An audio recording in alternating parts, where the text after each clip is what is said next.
Bab 5. Sistem dan struktur politik ekonomi Indonesia masa reformasi 1998 sampai sekarang. Assalamualaikum warahmatullahi wabarakatuh. Halo teman-teman, kami kelompok 2. Kelompok kami beranggotakan 5 orang. Yang pertama ada Dede Tini Fauziah, yang kedua Dea Puspita, yang ketiga Zaki Al-Bashir, yang keempat Desi Sulastri, dan yang kelima Elsa Eka Putri Andiani. Kami dari kelas 12 IPA 1. Baik, sekarang kita masuk ke pembahasan. Reformasi merupakan suatu gerakan yang menghendaki adanya perubahan kehidupan bermasyarakat, berbangsa, dan bernegara ke arah yang lebih baik secara konstitusional. Lahirnya reformasi oleh karena pemerintah Orde Baru yang berjalan secara otoriter dan sentralistik yang tidak memberikan ruang demokrasi serta kebebasan rakyat berpartisipasi penuh dalam proses pembangunan. Masa akhir Orde Baru. Masa akhir Orde Baru terbagi menjadi 2. Yang pertama, krisis moneter, politik, hukum, dan kepercayaan. Krisis moneter yang melanda Thailand pada awal Juli 1997 merupakan peristiwa yang mengguncang nilai tukar mata uang negara-negara di Asia, seperti Malaysia, Filipina, Korea, dan Indonesia. Pada bulan-bulan awal 1998, di sejumlah kota terjadi kerusuhan anti-Cina. Kelompok ini menjadi sasaran kemarahan masyarakat karena mendominasi perekonomian di Indonesia. Yang kedua yaitu tuntutan dan agenda reformasi. Reformasi adalah gerakan untuk merubah bentuk atau perilaku suatu tatanan. Karena tatanan tersebut tidak lagi disukai atau tidak sesuai dengan kebutuhan zaman. Kemunculan gerakan reformasi dilatar belakangi terjadinya krisis multidimensi dihadapi bangsa Indonesia. Pada awalnya, gerakan reformasi hanya berupa demonstrasi di kampus-kampus besar. Namun, mahasiswa akhirnya turun ke jalan karena aspirasi mereka tidak mendapatkan respon dari pemerintah. Gerakan reformasi tahun 1998 mempunyai 6 agenda, yaitu yang pertama, suksesi kepemimpinan nasional. Kedua, amandemen Undang-Undang Dasar 1945.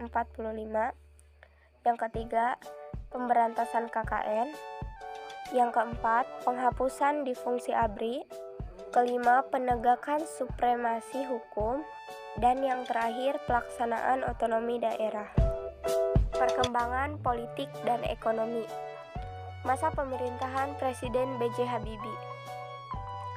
Setelah Presiden Soeharto menyatakan berhenti dari jabatannya sebagai Presiden Republik Indonesia pada 21 Mei 1998, pada hari itu juga Wakil Presiden B.J. Habibie dilantik menjadi Presiden Republik Indonesia ketiga di bawah pimpinan Mahkamah Agung di Istana Negara. Ketika Habibie naik sebagai Presiden, Indonesia sedang mengalami krisis ekonomi terburuk dalam waktu 30 tahun terakhir.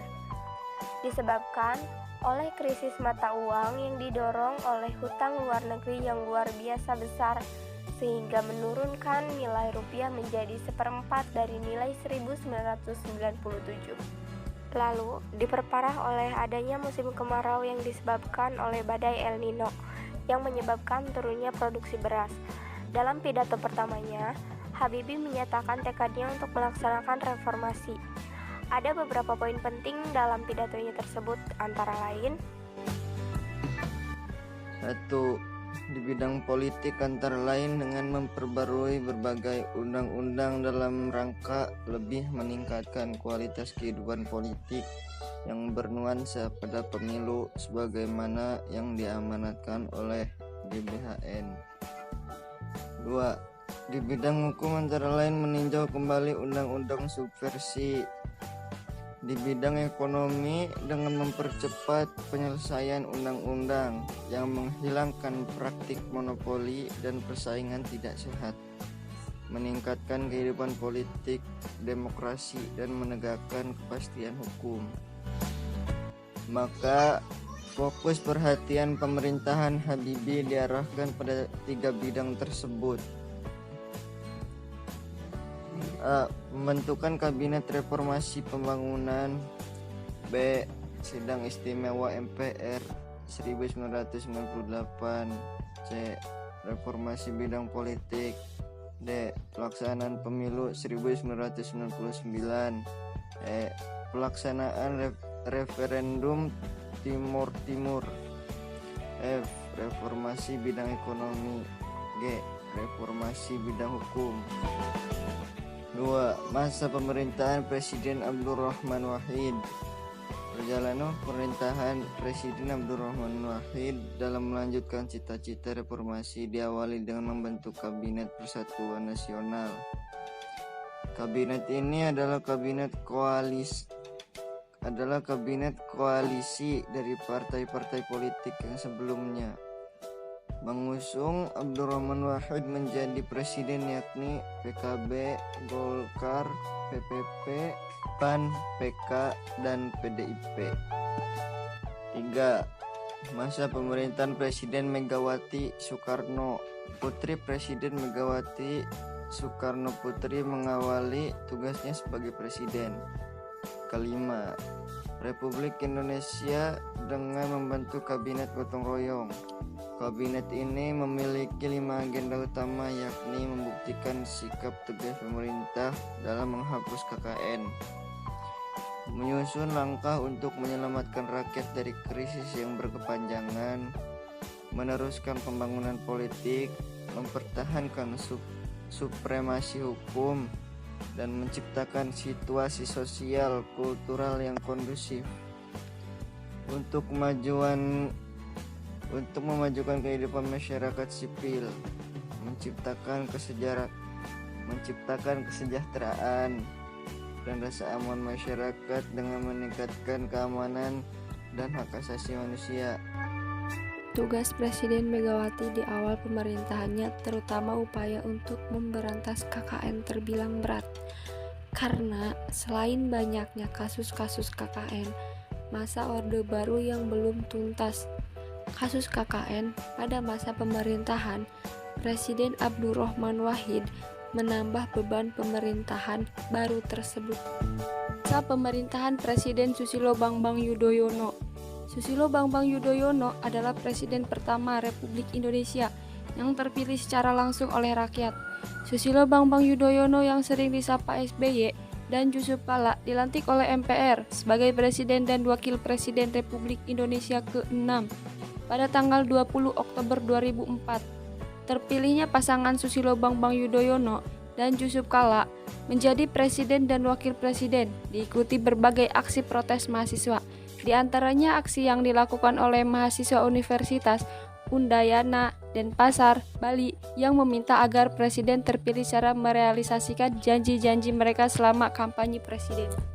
Tidak lama setelah terpilih, Presiden Susilo Bambang Yudhoyono sendiri segera membentuk susunan kabinet pemerintahannya yang diberi nama Kabinet Indonesia Bersatu.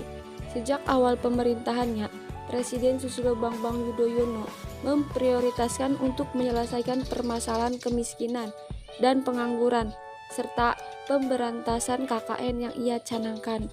Dalam program 100 hari pertama pemerintahannya, program pengentasan kemiskinan berkaitan langsung dengan upaya pemeratan dan pengurangan kesenjangan serta meningkatkan pembangunan terutama di daerah-daerah yang masih tertinggal. Salah satu program pengentasan kemiskinan yang dilakukan pemerintahan Presiden Susilo Bambang Yudhoyono adalah bantuan langsung tunai, yaitu BLT. Pengembangan ilmu pengetahuan dan teknologi di Indonesia. Sejarah perkembangan ilmu pengetahuan dan teknologi di Indonesia setelah merdeka terbagi menjadi 2 dekade. Pada dekade pertama, yaitu tahun 1945 sampai 1960, bangsa Indonesia mulai mengerti arti teknologi produksi. Walaupun masih dalam tingkat posif dan penuh ketergantungan pada pihak luar negeri, hasil dari pengenalan ilmu pengetahuan teknologi untuk pertama kali yaitu pembangunan pabrik semen di Gresik pabrik kertas di Blabak, yaitu di Magelang, pabrik gelas dan kosmetik di Surabaya yang dibangun pada pertengahan dekade 1950-an. Pada dekade kedua, yaitu pada tahun 1976 dengan mendirikan pabrik pesawat terbang di Bandung yang diberi nama Industri Pesawat Terbang Nurtation (IPTN) yang menggunakan teknologi yang lebih canggih lagi. Teknologi dari pabrik pesawat terbang ini mengacu pada teknologi di Jerman. Selain lembaga-lembaga penelitian, teknologi di Indonesia juga mengalami perkembangan dalam bidang komunikasi seperti RI memiliki satelit yang diberi nama Sistem Komunikasi Satelit Domestik (PALA) SKSD (PALA). Lembaga-lembaga siaran radio pada televisi juga mengalami perkembangan pesat sejak kemerdekaan Indonesia. 1. Nurtanio, Industri Dirgantara Nasional. 2. Teknologi Komunikasi dan Transportasi. 3. Revolusi Hijau. 4. Dampak perkembangan teknologi. Perkembangan teknologi yang mendukung dan menopang aktivitas manusia juga memberikan dampak kepada penggunanya, baik positif maupun negatif. Dampak positif teknologi terdapat masyarakat menggunakan aktif teknologi, misalnya teknologi komunikasi seperti media komunikasi sosial dan situs-situs. Mereka dapat menyampaikan dan juga mendapatkan informasi secara lebih cepat dan lebih mudah. Seiring berkembangnya teknologi komunikasi di Indonesia, terasa komunikasi menjadi lebih mudah seiring perkembangan teknologi. Simpulan, 1. Reformasi lahir sebagai reaksi langsung terhadap krisis multidimensional yang melanda Indonesia, sekaligus adanya tuntutan untuk terjadinya perubahan-perubahan di Indonesia dalam berbagai bidang. 2. Selama masa reformasi hingga kini, berbagai perubahan nyatanya memang terjadi. Pemilu misalnya berlangsungnya lebih demokrasi, pembaruan di bidang hukum juga terjadi, desentralisasi berlangsung, dan gerakan separatis GAM bidang akhir. 3. Hitung sejak bergantinya era Orde Baru ke era reformasi hingga pemilu tahun 2014, ada 4 tokoh yang menjadi Presiden RI: B.J. Habibie, Abdurrahman Wahid, Megawati Soekarno Putri, dan Susilo Bambang Yudhoyono. 4. Indonesia termasuk negara yang memiliki sejarah yang panjang dalam perkembangan ilmu pengetahuan dan teknologi. Sekian penjelasan dari kami, kurangnya mohon maaf dan terima kasih. Wassalamualaikum warahmatullahi wabarakatuh.